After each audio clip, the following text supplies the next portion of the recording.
क्या लाइफ है ये, पानी पानी चारों तरफ है और यहाँ बीच में हम फ्लोट कर रहे हैं।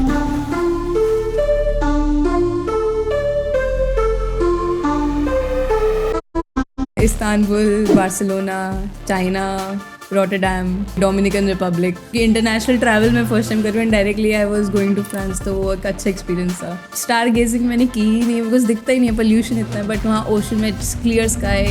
शिप जा रही है और सामने कोई बहुत बड़ा चट्टान है, बर्फ का बहुत बड़ा टुकड़ा है। तो इस तरीके का कोई चैलेंज होता है आप लोगों के लिए? क्योंकि इतने सारे केसेस तो हमने भी देखे कि शिप डूबा एंड वेदर की वजह से शिप बीच में से टूट गया। यूजुअली हैपन क्योंकि ऑफिसर कोई सो रहा था या कुछ और काम कर रहा था, जो उनका जॉब था उस टाइम पे कि अगल बगल देखते रहो। केमिकल टैंकर था वो बेसिकली, कुछ तो हुआ था, तो केमिकल फ्यूम्स कुछ उन लोगों ने सूंघ लिए थे, so they were unconscious.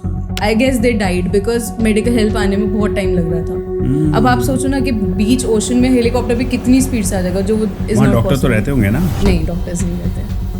First aid box के भरोसे चल रहे हैं आप लोग? मैं ऐसे थी यार, गलत फील्ड चूज कर लिया शायद। फर्स्ट ऑफिसर की कितनी सैलरी होती होगी? $15,000। इसलिए आपने कहा कि 2 महीने घर पे भी बैठे तो कोई फर्क नहीं पड़ता। तो शिप में रहते रहते क्या ऐसी आदत हो जाती है कि शिप को मिस करने लगते हैं यहाँ बैठे बैठे घर पे? जॉब भी वही कर रहे हैं, हम रह भी वही रहे हैं। वर्क आवर्स हमारे फिनिश हो जाते हैं, उसके बाद जब हम रिक्रिएशन रूम में बैठ के सब साथ में मूवीज देख रहे हैं, एंजॉय कर रहे हैं, डांस कर रहे हैं। आपने ज्वाइन किया, ठीक है। अब वो लोग जो एक नेवी ऑफिसर बनना चाहते हैं या डेक कैडेट के रूप में करियर शुरू करना चाहते हैं, तो उनको करियर के लिए कौन सा रोड मैप आप बताना चाहेंगे?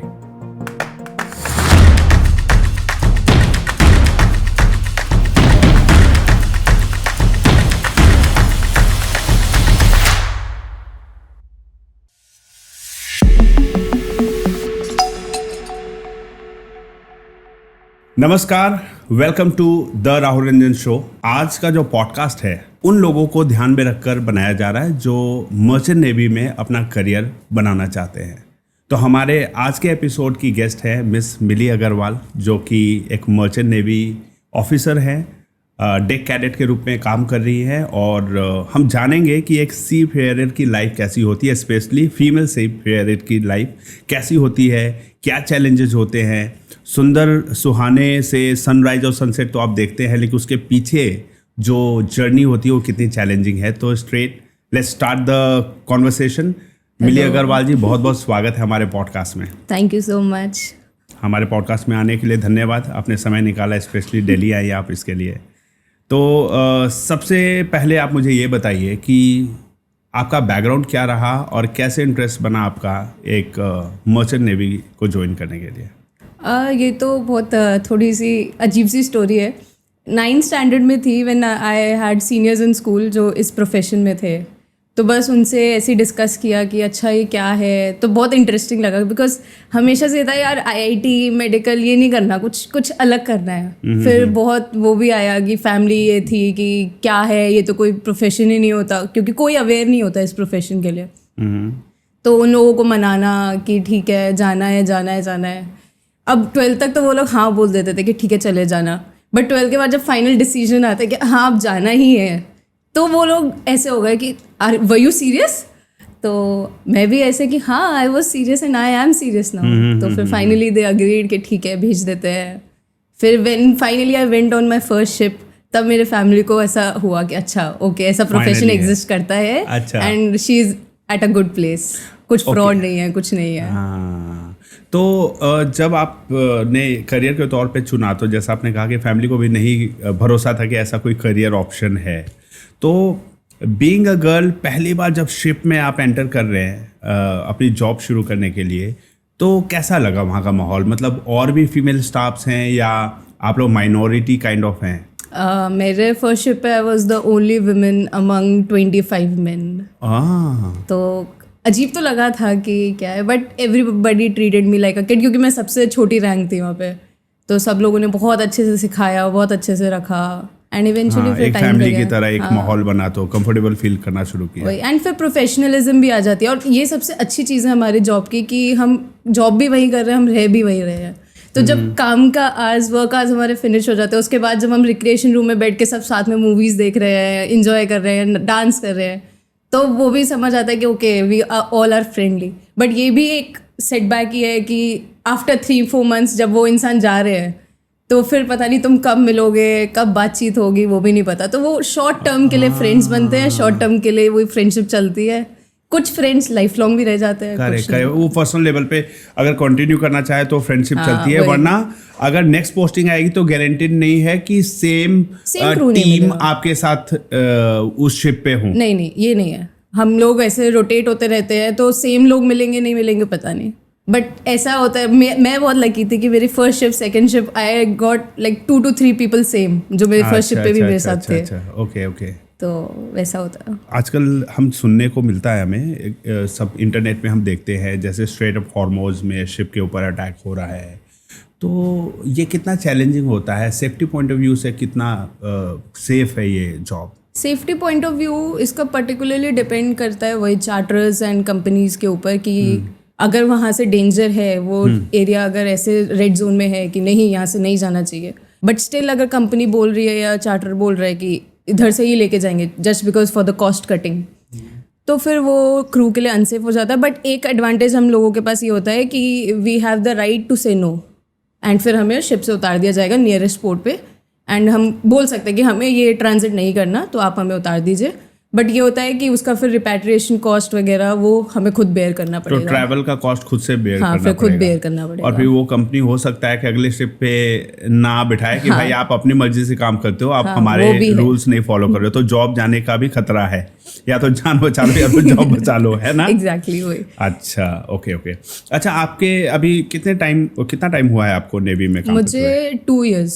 2 years, ओके। तो ये जो जिस शिप पे आप काम कर रहे हैं ये गवर्नमेंट ऑन नहीं है, एक प्राइवेट मर्चेंट नेवी शिप है। ओके, तो ये शिप क्या ट्रांसपोर्ट करते हैं, किस चीज़ हम के लिए? लोग लिक्विफाइड नेचुरल गैस करते हैं, LNG कैरियर्स। तो वही जो हम लोग ये गैस वगैरह में यूज़ कर रहे हैं फॉर कुकिंग एंड ऑल। वो लिक्विफाइड नेचुरल गैस क्या है? वो खाने पे तो हम लोग तो LPG यूज करते हैं ना, या PNG यूज करते हैं? अगर वो देखा हो ग्रीन गैस वगैरह जो आजकल हो रही है, दैट इज LNG। जो सिलेंडर्स में आ रही है वो LPG है। अच्छा, ओके, गॉट इट। तो आप लोगों का जैसे अभी आपने कोई वर्क शुरू किया तो दिन का कितने घंटे आपको काम करना होता है, कितना आराम मिलता है? यूजुअली जैसे अगर हम ओपन सी में चल रहे हैं, कुछ ऐसा वो सीन नहीं है, लाइक अटलांटिक ओशन हो गया, पैसिफिक ओशन हो गया, तो हमारा फिक्स शेड्यूल होता है कि इतने आवर्स, यूजुअली 10 hours। बट जैसे पोर्ट कॉल आ गया या we have some inspections coming up, तो पूरा जो वर्क आवर्स है वो कुछ फिक्स नहीं रहते, स्लीप डिप्राइव्ड रहते हैं, मोस्टली हम स्लीप डिप्राइव्ड रहते हैं।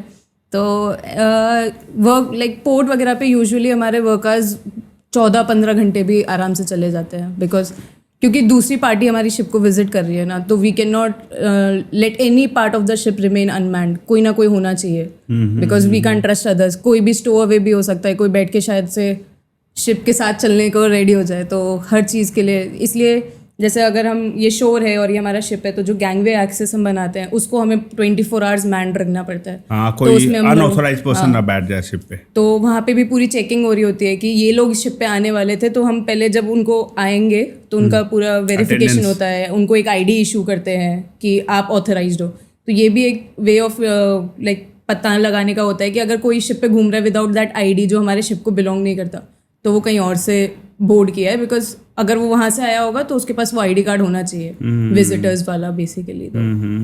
ओके, तो जब शिप को पोर्ट से छोड़ना होता है शिप को, तो एक एक कैलकुलेट करते हैं, काउंट करते हैं कि जितने लोग ऑथोराइज है उतने ही लोग हैं और एक्स्ट्रा नहीं बैठ गया कोई। ये यूजुअली डिपेंड करता है मास्टर के ऊपर। मास्टर भी एक बार अनाउंसमेंट कर देते हैं कि ऑल गैदर या मस्टर कर लो कि सब लोग है कि नहीं है शिप पे। हम लोग जैसे अगर शोर लीव पे भी जाते हैं बाहर घूमने के लिए, तो पूरा काउंट होता है कि ये लोग गए हैं, ये लोग आ गए हैं, देन ओनली शिप डिपार्ट्स, क्योंकि किसी को भी छोड़ के नहीं जा सकता और किसी को भी लेके नहीं जा सकता अपार्ट फ्रॉम दोज जो ऑलरेडी थे शिप पे। तो अच्छा, ये जो जियो पॉलिटिकल कंडीशंस बन रहे हैं, क्योंकि आप इंडियन बॉर्डर को छोड़कर और आप किसी और कंट्री के करीब जा रहे हैं, तो क्या इस टेंशन का प्रभाव आप लोगों को दिखता है आपकी जॉब पे? एज सच नहीं, बट ये हम लोगों को जो हम शिप पे हैं उन लोगों पे इतना फर्क नहीं पड़ रहा होता इस चीज़ का, बट जो कंपनी जो ऑपरेट कर रहे हैं, जिनका कार्गो है, जो शिप का ओनर है, उन लोगों को ये सब चीज़ों का फर्क पड़ रहा होता है, बिकॉज परमिशन मिल रहा है नहीं मिल रहा। हाँ परमिशन नहीं मिलेगा, देन कॉस्ट कम मिलेगी शायद से, वही कार्गो में जिसमें वो मिलियंस कमा रहे थे शायद अब वो थोड़ा कम मिलियंस हो जाए, ओके। तो वैसा भी हो जाता है। बट हम लोग जो शिप पे हैं हम लोगों पे इतना कुछ फर्क नहीं आज पड़ता तक कोई पॉलिटिकल उसका। जो कई कंट्रीज के बीच में वॉर चल रहा है, या स्ट्रेट ऑफ हॉर्मोज का हम देखते हैं वॉर चल रहा है, मिसाइल दाग दी, इंडियन शिप पे भी हुआ था, ऑयल टैंकर वाले पे। तो आप तो ऑयल टैंकर वाले शिप पे नहीं है तो ऑब्वियसली नहीं ऐसा मिला होगा, लेकिन क्या आपका शिप कभी स्ट्रेट ऑफ हॉर्मोज से भी निकला है? नहीं, मेरे दोनों शिप्स का रूट जो था वो यूएस यूरोप था, तो स्ट्रेट ऑफ हॉर्मोज तो मैंने नहीं क्रॉस किया है। मैंने स्विस कैनाल क्रॉस किया है बट स्ट्रेट ऑफ हॉर्मोज नहीं। तो वो अफ्रीका के नीचे से ही इंडिया का जो वेस्ट कोस्ट है, जो गुजरात और महाराष्ट्र वाला जो पोर्ट है, वहीं से स्ट्रेट निकलता है और वो यूएस और यूरोप को टच करता है। हाँ मतलब मैंने इंडिया ट्रांजिट नहीं करे, मेरा यूजुअली यूएस में कुछ सबीन पास और ये सब पोर्ट्स रहते थे, एंड यूरोप में रॉटरडैम, बार्सिलोना वगैरह ऐसे रहता था। तो मेरा तो नॉर्मल था ये स्ट्रेट ऑफ जिब्राल्टर से जाना आना। बस एक बार ये जो स्विस कैनाल मैंने आपको बताया वही मेरा एक लौता वैसा ट्रांजिट था जो मैंने थोड़ा किया है। ऑल तो फर्दर करियर में शायद मुझे भी मौका मिले अलग अलग स्टेट्स क्रॉस करने का। अच्छा, डिफरेंट वेदर कंडीशंस में कैसे मैनेज करते हैं? वेदर कभी बहुत हार्श वेदर मिला है आपको शिप हाँ हार्श मतलब इन द सेंस वैसा मिला है कि शिप रोल कर रहा है इधर से उधर तो सामान गिर रहा है, बैग्स ऐसे ऐसे हो रहे हैं। हाँ ये तो सुनामी जैसा एकदम तूफान आया है क्या कभी? सुनामी जैसा मतलब प्रॉपर सुनामी नहीं, मतलब बीच ओशन में तो इतना वो नहीं आता, बट हाँ हाई वेव्स आती है। जैसे हम लाइफ ऑफ पाई फिल्म में देखते हैं एकदम तूफान आ रहा है, वो जो आर्टिफिशियली क्रिएट करते हैं, तो वो फिल्म में तो आर्टिफिशियली क्रिएट किया, ऐसा रियल में कभी एक्सपीरियंस मिला है? हाँ हाई वेव्स मैंने देखी हैं, बट जो आप जैसे प्रॉपर स्टॉर्म की बात कर रहे हो तो उसके लिए हमारे शिप पे ऑलरेडी वेदर फोरकास्ट पहले से आया हुआ होता है। तो ये भी जो सेकंड ऑफिसर, थर्ड ऑफिसर, इन सब की जॉब्स होती है कि तुम वेदर को पूरा फोरकास्ट करके रखो for the next upcoming days. और क्योंकि हमारा रूट प्री डिसाइडेड होता है कि हमें यहाँ से यहाँ जाना है, तो we would be following this route. तो अगर उस रूट में वो वेदर हमें पता चल रहा है कि ये वेदर यहाँ खराब होने वाला है, तो वी वुड डाइवर्ट, हम रूट चेंज कर देंगे, किसी और जगह से चले जाएंगे, बट अवॉइड करते हैं बिकॉज क्योंकि हार्श वेदर से वही है कि शिप को लाइक शिप टूट सकता है बेसिकली। अच्छा, जितना अवॉइड कर सकते हो तो ये आपकी शिप की जो कंपनी है कोई अलग प्रकार का सैटेलाइट यूज करती है क्या? कोई हमारा मौसम विभाग तो अब जब बोलता है कि आज बारिश होने वाली है तो हम मानकर बैठते हैं कि बारिश नहीं होगी है ना? तो हमारा मौसम विभाग जो बताता है वो नहीं होता, आपके यहाँ का मौसम विभाग जो बोलता है वो होता ही होता है। हाँ क्योंकि ये जो है जो मेट्रोलॉजिकल कंडीशंस हमारी आ रही होती हैं वो सारे जो पोर्ट साइड पे है, जैसे अगर हम इस एरिया में है यूएस वगैरह के एरिया में, तो जो अमेरिकन मेट्रोलॉजिकल ऑफिसेज है और ये जो हाइड्रोग्राफिक ऑफिसेज होते हैं, अच्छा। वो सारा डेटा हमें सेंड कर रहे होते हैं, तो वो पूरा ट्रस्टवर्दी होता है। जैसे एरोप्लेन्स में जो एटीसी इन्फॉर्म करते हैं, वैसे आप लोगों का भी कनेक्शन रेडियो के थ्रू कनेक्टेड होता है? अच्छा, तो बताते रहते हैं, अलग अलग कंट्री के लोग कनेक्ट हो जाते हैं वो अलग अलग हमारा जैसे मेरे शिप का जो था हम लोग स्टॉर्म जियो से लेते थे सारा वेदर डेटा एंड ऑल। दूसरी कंपनीज दूसरा यूज करते होंगे कुछ। अच्छा, तो उनका डेटा एक्यूरेट रहता है लगभग कि अगर तूफान आने वाला है तो मतलब आप लोगों ने वैसा कोई कंडीशन नहीं झेला, तो ये लाइफ थोड़ी मतलब सेफ है बट फिर लक फैक्टर भी आ जाता है कि क्योंकि इतने सारे केसेस तो हमने भी देखे कि शिप डूबा एंड वेदर की वजह से शिप बीच में से टूट गया, तो वो भी कंडीशंस आते हैं, बट मोर और लेस फिर वो सब है ना उसी चीज़ पे आ जाता है कि आप कितने प्रिपेयर्ड थे एंड आप कितने अवेयर थे। अगर पहले से आपने देख लिया कि हाँ वेदर खराब होने वाला है, तो फिर वहाँ से गए ही क्यों, रिस्क क्यों लिया? Sometimes masters, sometimes companies take the risk कि ठीक है कर लेते हैं, वही कॉस्ट कटिंग एंड ऑल के लिए, बट फिर वो रिस्क फैक्टर अगर लाइव्स कॉस्ट करे तो नॉट वर्थ इट। अच्छा, अब मुझे ये बताइए कि शिप पे आपको कौन सा वेदर सबसे अच्छा लगता है और क्यों? Summer, winter, rainy? Summer I would say, क्योंकि विंटर जब होती है तो एकदम इतनी तेज विंटर होती है कि वो स्नोफॉल वाली विंटर ही होती है। शिप पे स्नोफॉल एक्सपीरियंस किया आप लोगों ने? मैंने किया है, मैं टर्की में थी, टर्की एंड रॉटरडैम दोनों जगह पे उस टाइम पे जनवरी कह रहा हूँ 2025 और 2026 जन, तो स्नोफॉल था, लाइक हमारा शिप ऊपर ऐसे स्नोफॉल से कवर था। तो उस चीज़ में क्या हो जाता है कि क्योंकि मेटल बॉडी है पूरा शिप का, तो स्लिपरी सर्फेसेस हैं, तो तो क्या बूट्स ऐसा भी पहनो, होता है क्या? अच्छा, ओके, हाँ, बूट्स पहनो। वो वाले बूट्स पहनो, क्योंकि फिर हमारा like safety is very important in पूरे शिपिंग करियर में। तो हमारा पूरे time PPE like PPE is for personal protective equipment, correct. तो वो हमें पूरे टाइम पहन के रखना है। एंड काफी इरिटेटिंग हो जाता है, लाइक नॉर्मल इंसान अगर अपनी जॉब कर रहा है वही तो जो वो व्हाइट normal- कलर का आप पहनते खाना खाते वक्त रील्स में दिखता है, वही है? हाँ, वो हमारा अच्छा। बॉयलर सूट होता है। ओके। तो वो भी इसलिए बनाया गया है कि पूरी बॉडी प्रोटेक्टेड रहे, वो इसलिए पूरा फुल स्लीव्स होता है, एंड जिससे covered हो। पूरा कवर्ड रहे, बिकॉज कुछ भी आ सकता है कभी भी। एंड जब हम अकोमोडेशन में नहीं है, हम डेक पे निकल रहे हैं, तो we have to wear helmet, safety shoes, glasses, because सब जगह कुछ ना कुछ डेंजर है। कुछ भी काम करते हुए ग्लव्स पहन रहे हैं, क्योंकि डस्ट या कुछ भी मेटल है हर चीज। तो एक फॉल भी, अगर तुमने एक trip fall, you can like कुछ भी उसके कॉन्सिक्वेंसेस चोट हो लग सकते सकती है, हैं। हाँ। एंड मेडिकल हेल्प इतनी जल्दी मिलना इज वहाँ नॉट डॉक्टर तो पॉसिबल। रहते होंगे ना? नहीं, डॉक्टर्स नहीं रहते। फर्स्ट एड बॉक्स के भरोसे चल रहे हैं आप लोग? नहीं, फर्स्ट एड बॉक्स का इसका लाइक पूरा डिस्क्रिप्शन मैं आपको बताती हूँ। इसका scene है 4 महीने के लिए आप शिप पे हैं, तो एक शिप जब स्टार्ट होता है, मान लेते हैं, कहाँ कौन सा पोर्ट रहता है? गुजरात का रहता है या मुंबई का, महाराष्ट्र का रहता है पोर्ट आपका? मेरा तो आउट ऑफ इंडिया ही था। तो नहीं, तो इंडिया से शुरू जब करते हैं तो क्या पहले फ्लाइट से जाते हैं आउट ऑफ इंडिया, वहां से बैठते हैं शिप पे? इंडिया से नहीं होता है वो शिप स्टार्ट? तो इंटरनेशनल कंपनी है या इंडियन हाँ, कंपनी है? मेरी इंटरनेशनल कंपनी है। इंटरनेशनल शिपिंग कंपनी है हाँ, आपकी? हाँ। ओके, तो आपका कहाँ से, कौन सा ओरिजिन कंट्री है? मैंने नहीं, ओरिजिन कंट्री नहीं होता है इसमें। क्या होता है कि शिप कंटिन्यूस चल रहा है। अब मेरे को जब शिप पे जाना है तो उस समय कहाँ है? हाँ, उस समय वो किस पोर्ट पे पहुंचा, मुझे उस पोर्ट पे पहुंचा देगी कंपनी, एंड वहां से मैं शिप बोर्ड तो जब आप इंडिया छोड़ेंगी तो जो ट्रैवल का कॉस्ट है वो शिपिंग कंपनी देगी या आपके अपने नहीं कॉस्ट नहीं, पे? वो पूरा कंपनी स्पॉन्सर्ड होता है। द मोमेंट आई लीव मेरे घर का गेट से शिप तक पहुंचने का, एंड जब तक मैं घर के गेट पे वापस ना आ जाऊं, पूरा कॉस्ट मेरा कंपनी बेयर कर रही ये है। तो बढ़िया है। हाँ, तो इसी बहाने मतलब आप तो चाहती होंगी कि कभी शिप जो है कोई बड़ी सुंदर कंट्री के सामने हो, ताकि वो कंट्री भी घूम लूँ और साथ में काम भी हो जाए। लाइक मैंने जब फर्स्ट शिप अपनी बोर्ड की थी, I did it from France.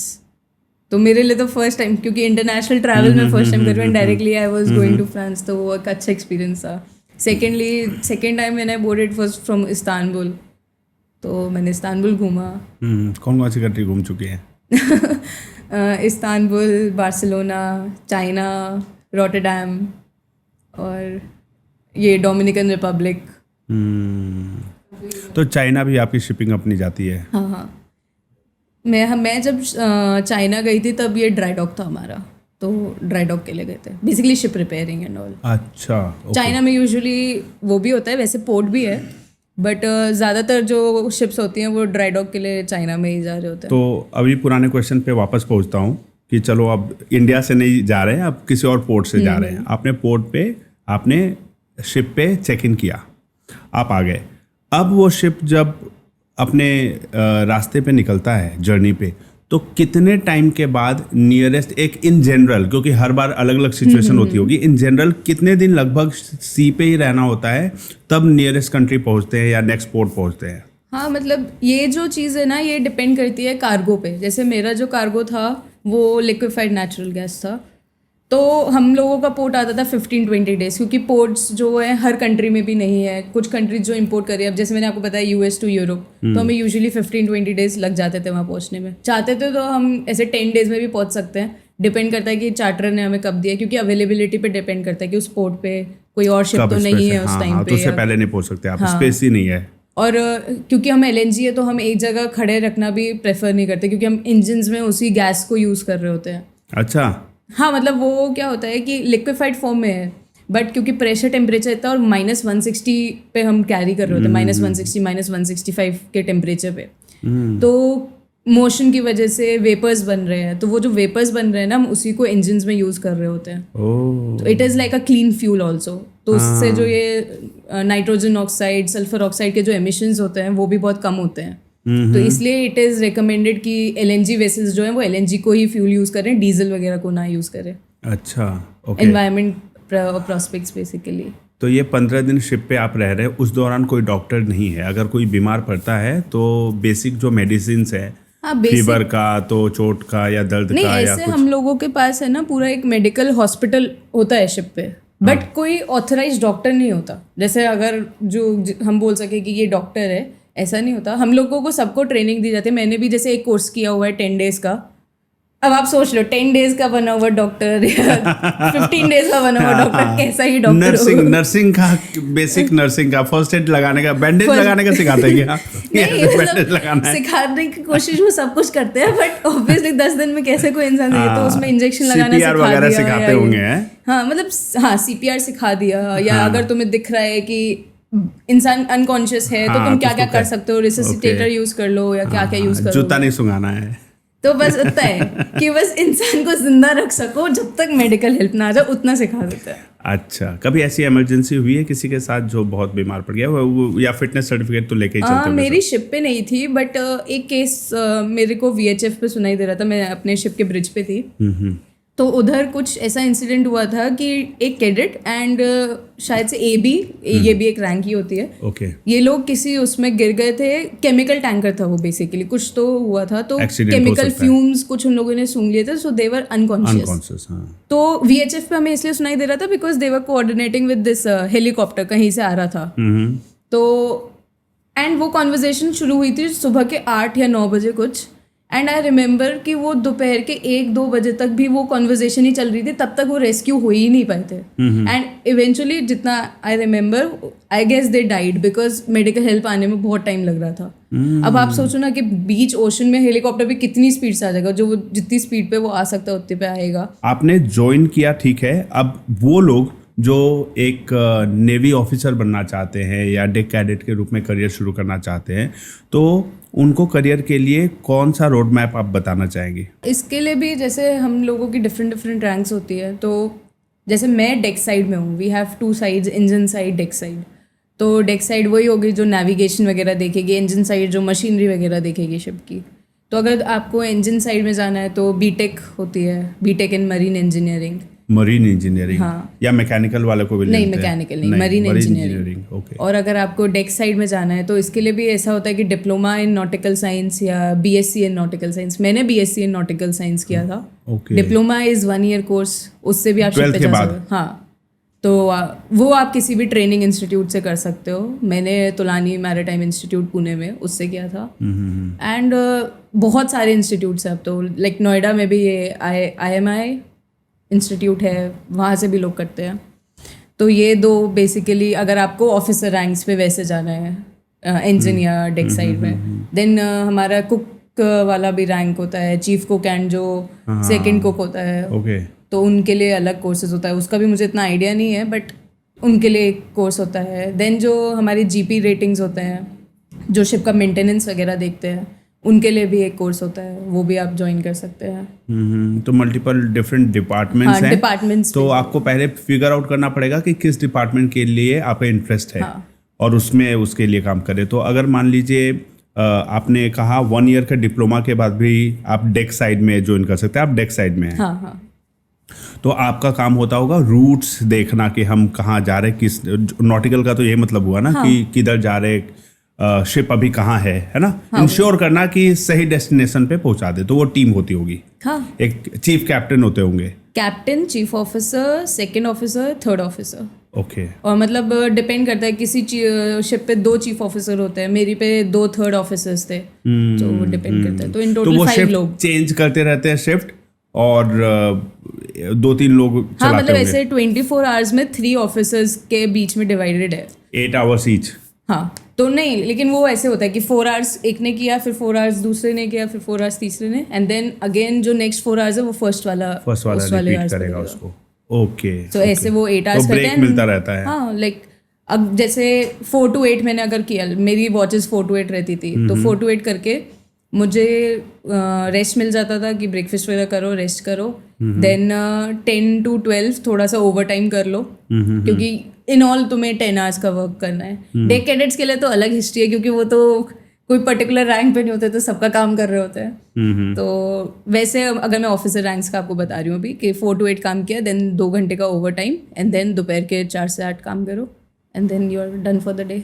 1 साल का कोर्स किया तो अप्लाई कर सकते हैं डेक कैडेट के लिए। डेक कैडेट के लिए कोई भी बहुत सारी इंटरनेट पे कंपनीज है जिन्होंने जॉब वैकेंसी डाली होगी, शिपिंग कंपनी है ना? कैंप लाइक अगर आप डिप्लोमा कर रहे हो तो आप कब जो भी इंस्टीट्यूट भी ज्वाइन कर रहे हो ना उससे पहले स्पॉन्सरशिप लेके ही इंस्टीट्यूट ज्वाइन करनी होती है, क्योंकि वहाँ पे कैंपस प्लेसमेंट वाला सीन नहीं होता। स्पॉन्सरशिप का क्या मतलब हुआ? मतलब वही कि जैसे किसी कंपनी ने निकाला कि हमें हमारे में वैकेंसी है तो तुम उनसे तो इंस्टीट्यूट से पूछना पड़ेगा, इंस्टीट्यूट से पूछना पड़ेगा। स्पॉन्सर्ड मतलब क्या, मुझे फीस भी नहीं पे करनी है, कंपनी दे देगी? कंपनी स्पॉन्सर करेगी। आपने जब ज्वाइन किया था कितने साल का कोर्स था आपका? मेरा 3 इयर्स का था, मैंने बीएससी की, तो मेरा प्रॉपर ग्रेजुएशन था ना आपका? बीएससी है आपका, तो उसमें तो आपने फी भरी अपने से ही? हाँ पूरा। फिर उसके बाद कैंपस प्लेसमेंट हुआ या आपने अप्लाई किया? नहीं, कैंपस प्लेसमेंट था मेरा। तो उन कंपनीज, उन इंस्टीट्यूशंस में अच्छी कंपनियां आती है, ये तो एमएनसी कंपनी हुई एक प्रकार से। हाँ, एमएलसी है, शेवरॉन है, स्टेना है, बहुत सारी कंपनीज है शिपिंग। तो आपने कैंपस में ही आपने अप्लाई किया और सिलेक्ट हो गया? हाँ।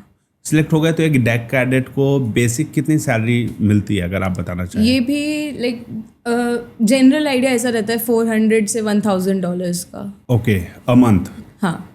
ओके, तो अगर स्टार्टिंग कोई कर रहा है तो 400 के हिसाब से करीब 38,000 से शुरू हो जाएगा पर मंथ से, और वो जितना पुराना या बड़ी कंपनी होगी तो वो शायद $1,000 भी दे रही होगी, यानी 95,000 के करीब। हाँ, इतना भी होता है। ओके, और इसमें ट्रेनिंग कितने टाइम का होता है हायरिंग के बाद? जैसे डिपेंड करता है। अब आप अगर डिप्लोमा कंपनी को ज्वाइन कर लिया, कैंपस सिलेक्शन हो गया, तो अगर डिप्लोमा करके जा रहे हो तो जैसे अभी मैं एग्जाम्स दे रही हूँ, सेकेंड मेट्स के एग्जाम्स नेक्स्ट रैंक के लिए, तो इसके लिए सी टाइम कंप्लीट करना होता है। तो अगर आप डिप्लोमा कर रहे हो तो आपको 18 मंथ्स का सी टाइम कंप्लीट करना होता है। मैंने बीएससी किया था तो मुझे 12 मंथ्स का सी टाइम कंप्लीट करना था अगले रैंक के लिए ना। डेक कैडेट तो आप बन ही गए ना? ओके, तो डेक कैडेट बन के नहीं रह चाहिए ना, डेक कैडेट अगले में सैलरी है। हाँ, तो वो अगले ऑब्वियसली आप रैंक आप अपग्रेड करना चाहते हैं, प्रमोशन लेना चाहते हैं, तो आपको ट्रेनिंग कितने टाइम की ली? कोई शिप पे ज्वाइन किया तो ट्रेनिंग मिली होगी ना, जैसे 10 दिन के लिए डॉक्टर बनाया आपको, तो और भी तो कुछ सिखाया होगा डेक कैडेट वाला काम। जैसे वही ना, डिप्लोमा जो है वो 1 ईयर ट्रेनिंग है इंस्टीट्यूट में। मैंने 3 इयर्स ट्रेनिंग करी इंस्टीट्यूट में, नहीं इंस्टीट्यूट में, कॉलेज में। वही तो ट्रेनिंग लिया ना? हाँ, ज्वाइन कर लिया। अब क्यों कॉलेज? अब मुझे कंपनी में ज्वाइन करना है, आपने शिप कंपनी को ज्वाइन कर लिया। तो वही ना, जैसे अगर मैं आपको अपना बताऊं, मैंने 3 इयर्स जो ग्रेजुएशन है वो मेरी ग्रेजुएशन नहीं है, वो एक्चुअली ट्रेनिंग है। मैंने तुलानी मैरीटाइम इंस्टीट्यूट से किया, वो ट्रेनिंग इंस्टीट्यूट है फॉर मर्चेंट नेवी। तो वहाँ पे हमें सब कुछ पढ़ाया भी वही गया, सारी एक्टिविटीज वैसी कराई गई जैसा शिप पे होता है। और फिर शिप पे जाके हमें 12 मंथ्स शिप पे रहना है, सो दैट वी नो कि शिप कैसे वर्क करता है। तो वो जॉब पे, वो जॉब ट्रेनिंग मतलब आप एक प्रकार से इंटर्न की तरह मान ले, इंटर्नशिप बोलते हैं इसको, कि 1 ईयर, क्योंकि आप बेसिक रैंक पे हैं, अभी जस्ट न्यू कमर है, ज्वाइन किया है, तो आपको प्रोसेस को समझने के लिए कम सैलरी पे उन्होंने ज्वाइन करा लिया 1 साल के लिए जूनियर रैंक पे, जिसको डेक कैडेट बोला, और उन्होंने काम के ऊपर ही सिखाया। अब आप लोगों के लिए स्विमिंग सीखना मैंडेटरी है या नहीं है? हाँ, हम लोगों का स्विमिंग का कोर्स पूरा होता है। कब? ट्रेनिंग में ही? वही ग्रेजुएशन में? जब कॉलेज में हम ट्रेनिंग कर रहे थे तब। ओके, तभी स्विमिंग का सिखा दिया। उसमें पूरा एक सर्टिफिकेट मिलता है कि हाँ इनको स्विमिंग आती है। तो कितने मिनट तक एक डेक कैडेट स्विम करने की ये स्टैमिना रखता है? कितने मिनट से नहीं, 2-3 एक्टिविटीज होती है। जैसे मेरे में क्या था कि लेंथ थी हमारी 25 मीटर्स की, तो हमें पूरा एक लैप कंप्लीट करना था एंड 10 मिनट्स तक हमें फ्लोट रहना था। तो वो हमारा टेस्ट था कि या वी कैन। अच्छा, तो बेसिक है ये। हाँ, बेसिक। मैरीटाइम इंस्टीट्यूट वो स्विमिंग का भी सिखाते हैं पहले, वो पार्ट है। बट कोई फायदा नहीं, अगर ओशन में कभी भी कोई गिर रहा है, देयर आर नो चांसेस कि आपको कितनी भी अच्छी स्विमिंग आती हो। नहीं तो वो कहो ना, प्यार है टाइप का छोटा वाला बोट में नहीं पहुंच जाएगा कॉर्नर पे, जैसे अमीषा पटेल और ऋतिक रोशन पहुंच गए थे। छोटा बोट हो तो चलो समझ सकते हैं, मेरा शिप आप समझो 300 नहीं, तो बड़े शिप के ऊपर साथ में छोटा बोट मिलता है कि नहीं? वो मतलब इमरजेंसी के लिए लाइफ बोट। हाँ, वो लाइफ बोट होता है, तो वो लोअर कौन करेगा? आप तो पानी में गिर गए ना। अच्छा, ओके, ये भी है ना, मतलब टाइम नहीं मिलेगा अगर ऐसी सिचुएशन आई तो वो उसको नीचे ले जाने का बोट का, लाइफ बोट का टाइम ऐसा है। अब शिप आगे चल रहा है, हम जैसे गिरे तो पीछे की तरफ जाएंगे एंड पीछे प्रोपेलर रनिंग है, तो देयर आर हाई चांसेस कि हम प्रोपेलर के बीच में आ जाए। ये भी चांसेस है ना, दोनों साइड से भी हो सकता है, क्योंकि पिछला छोर जब टच करेगा तो खींच सकता है पानी को। बहुत रिस्की है, तो इसीलिए बोलते हैं कि बहुत सेफ रहो, शिप की रेलिंग्स की साइड पे ना जाओ, ज़्यादा टाइटैनिक पोज मत दो। है ना? वही सब। तो बताइए कि जब सिलेक्शन हुआ, आप शिप पे गए, तो डे 1 कैसा था आपका? मेरा डे 1 मैं ऐसे थी कि यार गलत फील्ड चूज कर लिया कहाँ शायद फंस गए ना, से। जेल जैसा लगा क्या? मतलब जेल लगा, दुनिया से अलग हो गए। शिप ऐसे ऐसे हिल रहा है, सीधे चल नहीं पा रही हूँ, स्टेज उतरने में डर लग रहा है। अच्छा, वो मतलब थोड़ा थोड़ा ये हिलता ही हाँ, रहता है। आप सोचो ना पानी पानी में है तो वो waves तो हाँ, जैसे फ्लोट जैसे कर रहा है। शिप तो बहुत बड़ा होता है ना? हाँ। कितना बड़ा होता है? मेरा जो था वो 300 मीटर्स लेंथ का था। 300 मीटर्स लेंथ, 46 मीटर्स मतलब ब्रेथ। 3 गुना कर लूँ तो 900 फीट का। 900 फीट 1000 फीट का है। और इसका विड्थ कितना रहता है? विथ हमारा था 46 मीटर्स। 46 मीटर। और अगर आप डेप्थ देखो तो इट वाज अराउंड कितने फ्लोर्स है? 26। फ्लोर्स कितने हैं उसमें? अकोमोडेशन में हमारे फ्लोर्स 4 ही थे। 4 फ्लोर है, लेकिन टोटल शिप के ऊपर फ्लोर्स कितने होते हैं? मतलब वो मतलब जैसे आप क्योंकि प्रोडक्ट लेकर जा रहे हैं, शिपिंग कंपनी है, तो कुछ एरिया प्रोडक्ट के लिए पैक रहता है, उसके बाद फिर हाँ, आपका मतलब डेक लाइक होता है। LNG जो था हमारा, वो तो ऐसा सीन था कि यहाँ पे अकोमोडेशन है, इसके आगे 3 टैंक्स हमारे थे। तो वो आधा पार्ट उनका हल में भी है, नीचे वाले पार्ट में एंड भी है। आधा ऊपर बना हुआ है। Okay okay. तो बताइए फिर वापस से, वो हिल रहा है और आप चल भी नहीं पा रहे। हाँ, मतलब एली वे में अगर मैं चल रही हूँ तो यहाँ से सपोर्ट लेके, यहाँ से सपोर्ट लेके, सब लोग हंस रहे हैं क्योंकि उन्हें समझ आ रहा है कि फर्स्ट टाइम हाँ, आया first time है। देन नोजिया, बहुत बहुत भयंकर नोजिया हुआ था। लाइक 7 डेज तक मैं कुछ खा पी नहीं रही थी, बस वॉमिट हो रहा था। हाँ, कंटिन्यूस वॉमिट, थोड़ा सा कुछ खाया वॉमिट। एंड इसलिए मैं मेस रूम भी नहीं जा रही थी। तो मेरे शिप वालों को भी इससे पता चला कि ये आई नहीं है खाना खाने, बिकॉज जो कुक वगैरह थे वो लोग हाँ, देखते हैं हाँ, कि कितने लोग किसने आए, कितने खाना नहीं। खाया, हाँ। किसने नहीं खाया। और 25 लोग हैं तो सबका ऑब्जर्व करते रहते हैं कि इसने खाया नहीं खाया। टोटल 25 लोग ही चला रहे पूरी शिप को? हाँ, 25 में सारे डिपार्टमेंट से सारे लोग डिपार्टमेंट इंक्लूड मिलाकर, करके ऑफ बता कोर्स, रहे हैं। यस। हाँ, तो वो इतना तो ऑब्जर्व कर लेते हैं कि आज ये इंसान नहीं आया, आज भी इसका टेबल खाली है, बिकॉज हम लोगों की सीट्स फिक्स होती है ना। तो अगर हमारा फोक और नाइफ रखा हुआ है हाँ, तो हाँ, मतलब ये इंसान आया ही नहीं है आज। तो ऐसे करते हुए मैं कुछ 3-4 दिन तक नहीं गई थी मील्स के लिए। तब इन लोगों को पता चल गया कि इसकी तबीयत, फिर मेरी शक्ल पे भी दिख रहा था, पूरी ऐसे हो गई थी। तो फिर जो चीफ ऑफिसर होता है वो मेडिकल ऑफिसर होता है बेसिकली, तो उन्होंने कुछ दिया वॉमिटिंग वगैरह के लिए। फिर थोड़े दिन ऐसे ऐसे करते हुए यूज्ड हुई। अभी भी मैं इतना यूज्ड टू नहीं हूँ। जब जाती हूँ तो 1-2 दिन ऐसा सर थोड़ा ऐसा लगता है कि दर्द हो रहा है सर में, अजीब लग रहा जाने है। के बाद से हाँ, फिर से सेट होने में टाइम हाँ, लगता है। थोड़ा टाइम लगता है। और जब घर आते हैं तो घर पे भी चलते हुए ऐसा लगता है क्या कि हिल रहा है कुछ? ये तो बहुत फनी चीज है। मैं कुछ सामान रख दूंगी और मुझे लगेगा अरे इसको थोड़ा सिक्योर करके रखती हूँ, गिर जाएगा। क्योंकि वो माइंडसेट ये बना हुआ है कि हर चीज को अच्छे से रखना है, कबर्ड में रखना है, वरना गिर जाएगी। हाँ, तो कोई फोटो फ्रेम रखने का चांस नहीं है वहाँ पे नहीं, शिप हम पे? लोगों को ऐसे रोलिंग मैट्स मिलते हैं, तो वो ऐसे सिलिकॉन के मैट्स होते हैं। हाँ, चिपक अगर आपको जाए। कुछ रखना है तो उस पे रखो, ग्रिप बनता कि है, हाँ, गिरता नहीं है। गिरेगा नहीं।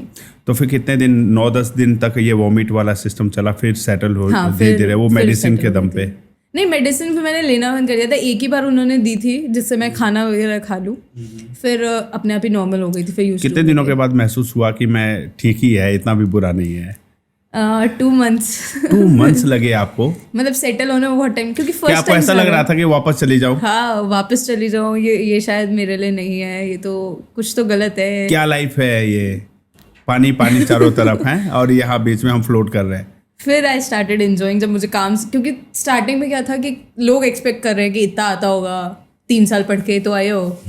अब ऑफिसर्स वगैरह भी है, वो भी ऐसे एक्सपेक्ट कर रहे हैं कि इतना तो आता होगा, इतना तो आता होगा, और कुछ नहीं आता, ब्लैंक। क्योंकि जितना पढ़ाया गया है एंड जो एक्चुअल है बहुत डिफरेंट है। Correct correct correct. क्योंकि पढ़ा हमें बहुत प्रिमिटिव रहे हैं, जो अब है भी नहीं शिप पे, और शिप पे सब नई टेक्नोलॉजी आ चुकी है, वो नहीं पढ़ा रहे हैं।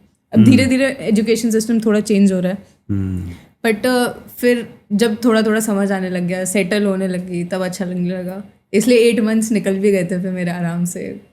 तो पहले 2 महीने तक बहुत टफ था। हाँ, होम सिकनेस फील हो रहा था? हाँ, होम सिकनेस तो आई बिलीव मुझे हर शिप पे, दूसरी शिप पे भी फील हुई थी होम सिकनेस। क्योंकि घर की तो कब याद नहीं आएगी, घर की याद तो अभी भी मैं अगर आई हुई हूँ 10-15 दिन के लिए तो उसमें भी आ जाएगी कि मम्मी का हाथ का खाना खाना है। एक यंगस्टर के लिए तो शिप पे फिर भी 8-8 महीने के लिए शिप पे जाना करना बहुत आसान है। फ्यूचर में तो जब आपकी शादी होगी फिर कैसे मैनेज करेंगे इस जॉब को? ये क्वेश्चन तो मुझे बहुत लोगों ने पूछा है कि कैसे मैनेज होगा, और हाँ, ये इसलिए ज्यादा practical पूछा real क्योंकि मैं तो question है। लड़की और हूँ, मतलब हाँ। मेल्स तो फिर भी मैनेज कर लेते कैसे मैनेज करेंगे? वो भी तो वाइफ को छोड़कर जा रहे हैं, बाल बच्चे कौन देखेगा पीछे से? अब इतनी मैंने एक्चुअली सच्ची में सोचा नहीं है कि आगे जाके क्या होगा। आपके फील्ड में क्या आपको दिखता है, मैरिड वुमेन जॉब करती हुई दिखती है वहाँ पे? मैं तो अकेली वुमेन थी, तो हाँ, अभी तक मेरे को दूसरे शिप पे भी, तीसरे शिप पे भी, हर जगह आप ही अकेली रही? हाँ, और लड़कियां नहीं मैंने दिखी? 2 शिप्स करे अभी तक, दोनों पे आई वाज अलोन। लास्ट में जब मेरा साइन ऑफ होने वाला था तो 1-2 महीने पहले एक लड़की आई थी। अब जब मैं आ गई तो वो अकेली हो गई वहाँ पे, तो ऐसा भी ओके। तो बहुत कम करेजियस लड़कियां होती हैं जो मर्चेंट नेवी ज्वाइन करना चाहती हैं। हाँ, मतलब अब तो लाइक अब मेरा बेसिकली जो मेरा कंटेंट क्रिएशन भी है वो इसीलिए ही है कि हाँ, लड़कियां है इस फील्ड में जा रही है, क्योंकि मैंने जो चीज़ फेस की थी कि ये फ्रॉड है, ये कुछ करियर ही नहीं होता, वो चीज़ अब लोगों को ना हो, लोग अवेयर हो कि ऐसा प्रोफेशन एग्जिस्ट करता है, लोग हैं, लड़कियां हैं इस फील्ड में, एंड कैसी लाइफ है, कैसा नहीं है। तो मेरा भी पूरा कंटेंट उसी पे फोकस रहता है कि आई टेल द रियलिटी कि हाँ ऐसा है। तो ऐसा क्या चल लगता है रहा कितने सालों का करियर रहेगा शिप पे आपका? मैं ज़्यादा लाइक पूरा इतना ज़्यादा भी नहीं देखती अपने आप को सेल करते हुए, बट 10-12 ईयर्स तो आई सी माई सेल्फ कि मैं सेल करूँगी। बट साइड बाय साइड अब जैसे ये होता है कि we get paid only while we are on the ship, तो अब जब लैंड पे आ रही हूँ तो आई एम नॉट अर्निंग, तो मैं अपना वो भी 2 महीने की छुट्टी है तो नो पे? नहीं, मतलब कुछ कंपनीज होती हैं जिनका पे ऐसा चलता है कि वो 2 महीने तक पे करेंगे, पर अगर आपने उससे लंबा वेकेशन लिया तो नहीं पे करेंगे। कंपनी टू कंपनी वैरी करता है, बट फिर उसमें यही होता है कि जब आप शिप पे हो तब आपकी सैलरी थोड़ी सी कम होती है। यूजुअली मर्चेंट नेवी में अच्छी खासी सैलरी होती है, तो अगर तुम घर पे भी हो तो चल जाता है काम। तो अगर कोई जैसे आपने बोला कि एग्ज़ाम देना होता है अगले रैंक के लिए डेक कैडेट से, तो एग्ज़ाम के लिए क्या सिलेबस होता है, क्या क्वेश्चंस होते हैं? जैसे अभी मेरा जो मैंने सेकेंड मेट्स दिया, इसमें सारा वही सिलेबस था जो मैंने 3 साल इंस्टीट्यूट में पढ़ा, बिकॉज वो बस ये जज करना चाहते हैं कि आप जो नेक्स्ट रैंक अपडेटेड है कि नहीं। हाँ, उसके लिए आपको सब आता है कि नहीं आता, बिकॉज अभी तक हम लोगों को सिर्फ ट्रेनिंग दी जा रही थी। नेक्स्ट रैंक में हमें अकेले सोलो शिप चलाना है, तो they want to make sure कि यू आर केपेबल और नॉट, तो इसलिए लाइसेंस इशू होता है। फिर कोई एक्सीडेंट या कुछ कर दोगे तो वो लाइसेंस भी ले लेंगे तुमसे, तो यू कैन सेल फर्दर। अच्छा, तो इसलिए अच्छे से बहुत बहुत ज़्यादा like Indian way of giving the license जो है वो थोड़ा डिफिकल्ट है बाकी कंट्रीज से, कि बहुत पहले रिटर्न्स दो, फिर ओरल्स दो, देन कुछ कोर्सेज हैं वो करो, उन कोर्सेज के सर्टिफिकेट्स लगाओ, then you get that booklet कि हाँ हम लाइसेंस्ड हैं एज एन ऑफिसर। तो जब आप एग्ज़ाम क्वालिफाई करेंगे मिनिमम कितने 1000 आवर्स का बताया था आपने सी टाइम होना चाहिए? सी टाइम मेरे लिए 12 मंथ्स था। 12 मंथ्स था to become 3rd level officer. हाँ, फिर 2nd लेवल, फिर 1st लेवल होगा। 3rd लेवल अभी डेक कैडेट के बाद 3rd लेवल बन सकते हैं। तो 2nd लेवल जाने के लिए कितने आवर्स, कितने मंथ का एक्सपीरियंस चाहिए? ये भी लाइक डिपेंड करता है, क्योंकि जो 3rd ऑफिसर से 2nd ऑफिसर जाना है उसमें कोई एग्जाम्स नहीं है, वो एक्सपीरियंस के दम पे। हाँ, कि आप लोगों को सी पे कितना टाइम हो चुका है। तो वो कंपनी अपने चॉइस से परफॉर्मर सब को, company जो के अपने डेडिकेटेड अपने बंदा है, बढ़िया मेहनत करता है, चलो इसको प्रमोट कर देते हैं। तो 6 महीने, साल भर? हाँ, यूजुअली 1 ईयर कुछ होता है, 1 ईयर एंड 1.5 ईयर, सब कंपनीज का अलग होता है। फर्स्ट ऑफिसर बनने के लिए कितना एक्सपीरियंस चाहिए? फिर वो Second कंपनी office, वाइज है, वो सबका वैरी करता है। एग्जाम नहीं है फिर फर्स्ट? नहीं, लेकिन अगर आपको ये चीफ ऑफिसर या फर्स्ट ऑफिसर जो भी बोले हम, उसके लिए एग्जाम्स हैं, proper exams, and chief officer से कैप्टन के लिए भी एग्जाम्स है कि इतने पे अब you can give exams. First officer की कितनी सैलरी होती होगी? Somewhat around $15,000। $15,000 लगभग 13-14 लाख रुपए है, 13.5 लाख रुपए महीने के। तो आपका ड्रीम वहीं पहुंचने का है। हाँ? ताकि मैं 3 महीने, इसलिए आपने कहा कि 2 महीने घर पे भी बैठे तो कोई फर्क नहीं पड़ता। Exactly. मैक्सिमम टाइम वहां पे लो, साल भर में 1 करोड़ रुपया बनाओ, आराम से घर पे बैठो। फिर तो मतलब इसलिए है कि आप 10 करोड़ बनाकर पहले रख लेना चाहती है बिफोर यू स्टार्ट समथिंग। वही रहा कि घर पे बैठो, क्या इतना तो है अकाउंट में, कट जाएगा। हाँ, तो शिप में रहते रहते क्या ऐसी आदत हो जाती है कि शिप को मिस करने लगते हैं यहाँ बैठे बैठे घर पे? हाँ, वो life मेरे आप साथ better है, लग आई रही? डोंट नो अबाउट अदर्स, मेरे साथ है। लगता है यार थोड़ा थ्रिल नहीं मिल रहा है लाइफ में, क्या बोरिंग सी लाइफ चल रही है यहाँ पे। पानी देखना है, थोड़ा काम करना है। बिग बॉस जैसा नहीं फील होता है कि जाके आप कहीं नहीं जा सकते, आप लॉकअप जैसा है कि चले गए फिर क्या शिप पे? नहीं, ऐसा ऐसा कुछ लोगों को शायद फील होता होगा, मेरे को पर्सनली ऐसा कुछ फील नहीं यू हुआ। Enjoy doing that job. Network रहता है मोबाइल पे हाँ, ऑल द टाइम? नहीं, जैसे सिम वाला नेटवर्क नहीं होता हमारा। व्हाट्सएप हम यूज़ कर सकते हैं because we have wifi, satellite network रहता है हमारे पास। तो घर वालों से वीडियो कॉल, फोन कॉल, आप इसलिए वो आपका कंटेंट क्रिएशन का काम हो पा रहा है, वरना वो नहीं हो पाता। बहुत लिमिटेड मिलते हैं। जैसे मेरी कंपनी में I used to get 25 GB internet a month. 25 GB। अब 25 GB, अब 1 GB पर डे वाले इंसान को 25 GB अ मंथ वाला दे दिया है। हाँ, तो हाँ, हाँ। 1 GB पर डे भी नहीं है, तो है, उसमें correct। काम चला रहे हैं कि अपना एंटरटेनमेंट भी कर लिया। कंटेंट अपलोड करने के लिए फिर आपको बचा के रखना होता है। मैं तो वेट करती हूँ कि पोर्ट पे जाएंगे, ई सिम परचेज की, और अच्छा खासा इंटरनेट है तो अब सब कुछ शेड्यूल करके अपलोड कर दो। अच्छा, एक महीने का ऐसे कंटेंट काम चलता है रहेगा। आपका। मतलब पहले बना के आप शेड्यूल करके चलते ताकि शिप वाला जो डेटा है वो कॉलिंग के लिए और अपने एंटरटेनमेंट के लिए यूज कर सके। उससे तो अपलोड करने बैठ गई तो बचेगा ही नहीं वो। नहीं बचेगा। स्पीड अच्छी रहती है 4G 5G जैसा?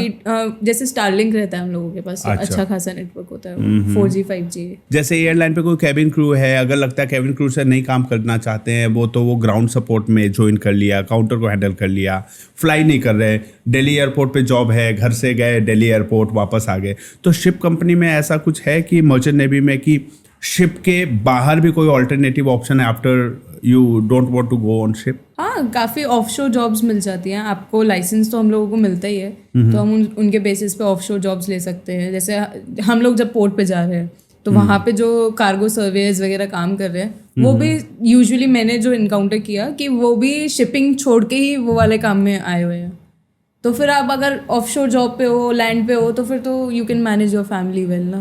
मतलब ऑफशोर में भी तो आपको वही मिलेगा ना, टर्की में, इस्तांबुल में? हाँ, डिपेंड करता है। जैसे वो अगर आप इंडिया में ऑफशोर जॉब करना चाह रहे हो तो वेल एंड गुड। मैं तो पर्सनली नहीं चाहती हूँ इंडिया में ऑफशोर जॉब करना। नहीं, मेरा यहाँ सैलरी अच्छी नहीं है, यहाँ का वातावरण अच्छा नहीं है। नहीं, जॉब अपॉर्चुनिटी इससे बेटर बाहर के कंट्रीज में है। इंडिया में इतना ऑफशोर जॉब्स के लिए इतना अच्छा नहीं है जितना बाहर कंट्रीज में आपको अपॉर्चर्निटीज मिलेगी। जो शिपिंग कंपनीज है उनके पास जॉब ओपनिंग्स बहुत होती है। ऑफशोर भी, ऑफशोर हो गया, देन मैरिटाइम लॉ कर सकते हैं लोग, चार्टरिंग एंटर कर सकते हैं, ब्रोकरिंग में एंटर कर सकते हैं। जिस इंसान ने शिपिंग एक बार समझ ली, उसके बाद शिपिंग से रिलेटेड बहुत सारी फील्ड्स है, क्योंकि एक शिप के चलने में बहुत लोगों का काम है, तो किसी भी फील्ड को ज्वाइन कर सकते हो। बट उसके लिए कोई छोटा स्टार्टअप भी शुरू कर सकते हैं। हाँ, जैसे मेरी शिप पे एक आया था हल क्लीनिंग का, एक रोबोट का स्टार्टअप आया था, एंड बहुत अच्छा था। That person was earning quite well from that.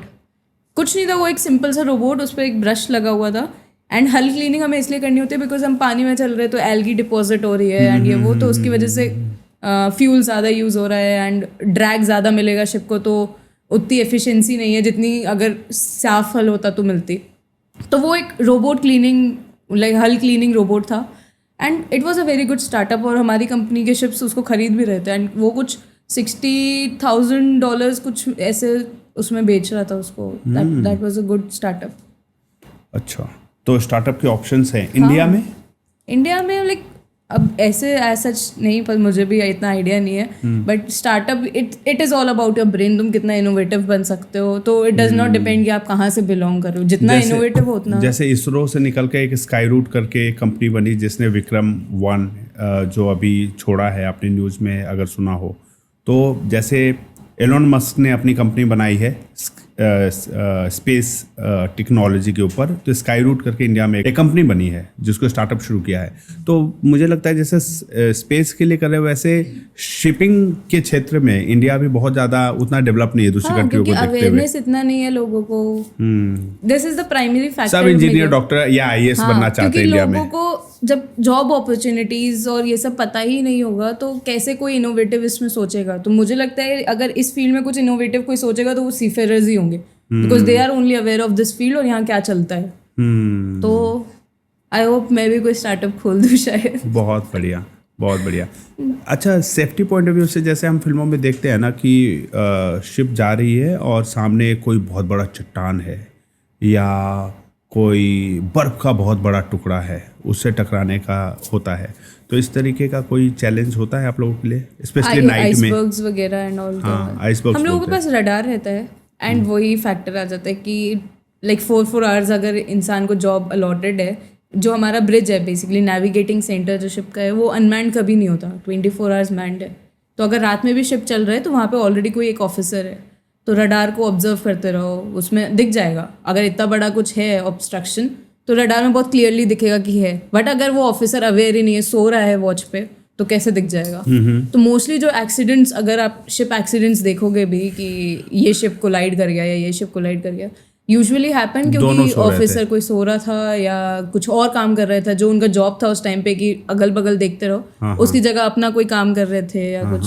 तो ऐसे होने के चांसेस होते हैं। आपने एक्सपीरियंस किया कोई इस तरीके का एक्सीडेंट, काइंड ऑफ माइनर और समथिंग? एक्सीडेंट एज सच मेरे शिप पे कोई एक्सीडेंट नहीं हुआ। रात का सिचुएशन कैसा फील होता है सी पे? रात का तो मतलब कुछ नहीं दिख रहा होता अगल बगल, चारों तरफ अंधेरा, कोई लाइट नहीं, दूर दूर तक शिप कोई है तो लाइट दिखती होगी थोड़ी बहुत। फिक्स्ड होता है कि अगर शिप ये वाला शिप है, इस टाइप का शिप है, तो वो ये लाइट्स जलाएगा। ये भी हमारा एक वे ऑफ कम्युनिकेटिंग है, हाँ, कि हम एक दूसरे को अपडेट करें कि भाई हम हैं यहाँ पे। तो वही जैसे रात में कार्स के लिए अगर लाइट दे रखे है टू आइडेंटिफाई कि कुछ किस कार टाइप है, की कार है। हाँ, तो या हम लोगों का कार भी है। ऐसा होता है। बट ये आइडेंटिफाई करने के लिए कि शिप रुका हुआ है या चल रहा है, उसके लिए अलग लाइट्स होती है। तो जैसे मैंने आपको बताया कि कॉम्पिटेंसी के लिए तो उसमें भी एक सब्जेक्ट होता है कि ये लाइट्स हमें सब अच्छे से याद ये भी एक सिलेबस का पार्ट है। तो मतलब कैसा, कभी आपने रात में तारों के बीच में कुछ अलग तारे दिखते हैं जो भारत में नहीं दिखते, यहाँ के क्लाइमेट से? वहाँ के स्काई बहुत क्लीन होता है। से हाँ, ये मुझे लाइक स्टार गेजिंग मैंने की ही नहीं, बिकॉज दिखता ही नहीं है, पोल्यूशन इतना है। बट वहाँ ओशन में क्लियर स्काई, बहुत क्लियर, बहुत अच्छे से दिखते हैं स्टार्स, एकदम क्लियर स्काई नीचे। और जिस दिन अगर फुल मून नाइट है तो पूरा पानी पे से मून लाइट का ग्लेज पड़ रहा है, and then there are stars in the sky. मस्त सीन होता है। ऐसे टाइम पे लगता है कि मतलब फैमिली मेंबर्स भी होते हैं। नहीं अच्छी जॉब तो है कि कोई शेयर करने वाला अपना नहीं है वहाँ पे उस मोमेंट को, बस कैमरा होता है कि फोटो ले लो, घर वालों को भेज दो। मर्चेंट नेवी ऑफिसर के लिए क्या मेजर प्रोज है, कौन सी ऐसी चीज़ें हैं जो एक नॉर्मल जो लोग हैं, जो इंडियंस हैं, उनको वो फैसिलिटी नहीं मिल रही है? हाँ, जैसे यूएस वीज़ा लेने का बात हो गया, ये सब अगर नॉर्मल इंसान यूएस वीज़ा लेने जाएगा तो रिजेक्ट होने के चांसेस हैं। बट हम लोगों का जो होता है वो सीफेरर वीज़ा ही होता है, C1D वीज़ा। तो मोर और लेस वो अप्रूव हो ही जाएगा, बिकॉज कंपनी करा रही होती है, कंपनी कॉस्ट पे कर रही है। हाँ, तो कंपनी से एक स्पॉन्सर्ड है कुछ, मेरे को आई रिमेम्बर मैंने 2 साल पहले लिया था, गारंटी मिल जाती है तो वो अप्रूव्ड ही है इन ऑल। ये वाला वो लोगों को रहता है ना कि वीज़ा अप्रूव होगा कि नहीं, तो वो हमारे लिए सीन नहीं है, जा सकते हैं। हाँ, बट जैसे शेंजन वीज़ा हुआ, अब ये भी सीन है कि शेंजन वीज़ा लेना बहुत डिफिकल्ट है, तो वो मर्चेंट नेवी में भी दिखता है कि इट इज़ डिफिकल्ट। तो मुझे भी जब जाना था तो मेरा वीज़ा ऑन अराइवल था, एंड थोड़ा इशू आया था 1-2 घंटे एयरपोर्ट पे। और वो सबसे एम्बैरेसिंग होता है कि जब बॉर्डर फोर्स तुम्हारे साथ बैठी हुई है और फिर तुम्हारा वेरिफिकेशन कर रही है, लग रहा है क्रिमिनल काइंड ऑफ। और मैं तो फर्स्ट टाइम शिप पे जा रही थी तो ऐसा लग रहा था कि ये कहाँ फंस गई हूँ, क्या कर रहे हैं। हाँ, तो नॉर्मल प्रोसीजर बाद में पता चला होगा। हाँ वही, बट फिर वो यूज टू हो गई कि ओके वीज़ा ऑन अराइवल में यही होता है, ऐसा कुछ अलग नहीं है। हाँ। तो फॉर्मेलिटी के जो चेकलिस्ट हैं वो क्वालिफाई नहीं किया था, इसलिए वहाँ पे वेट करना पड़ा आपको? नहीं, उन लोगों का ऐसा होता है ना कि जो इजी गोइंग जो लेके आ रहे हैं वीज़ा, उनको तो इजीली जाने देंगे, बट जिनका वीज़ा ऑन अराइवल है, तो उनको फॉर्म फिलिंग वगैरह करना, फॉर्म फिल करना है, देन उनका वीज़ा का प्राइस पे करना है एंड ऑल, फिर वो पूरा बायोमेट्रिक्स लेते हैं, तो वो सब में टाइम लगता है। तो वो जिम्मेवारी कंपनी की होती है हाँ, वीज़ा कराने की? हमारे जैसे जो भी कंपनीज हैं इसमें, इन सबके एजेंट्स अलग अलग कंट्रीज में हैं, तो उन एजेंट से कांटेक्ट करके, और वो एजेंट हमारे साथ होता है उस टाइम। ओके, तो वो सारा प्रोसीजर हैंडल करते हैं। कितने कंट्रीज का वीज़ा आप ले चुकी हैं? मेरे पास अभी तक यूएस का है, शेंजन वीज़ा था, but it was only for 3 days, तो अब नहीं है मेरे पास वो। एंड हाँ, इन्हीं का ही लिया था, और कंट्रीज का मुझे नीड तो नहीं बाकी पड़ा। कंट्रीज जब भी विजिट करने गई हैं तो वहाँ पे ऑन अराइवल वीज़ा लेके उतने दिन के लिए बाहर जाते हैं? हाँ, उधर वीज़ा ऑन अराइवल उस डे का हमें मिल जाता है। कितने दिन का ब्रेक मिलता है कभी किसी कंट्री पे शिप रुकती है तो? ये भी like cargo to cargo depend करता है। हमारा LNG था तो ज़्यादा ज़्यादा 1 दिन रुकता था पोर्ट पे। कंटेनर या तो बल्क एक दिन कैरियर्स के लिए क्या वीज़ा लेंगे और क्या घूमेंगे?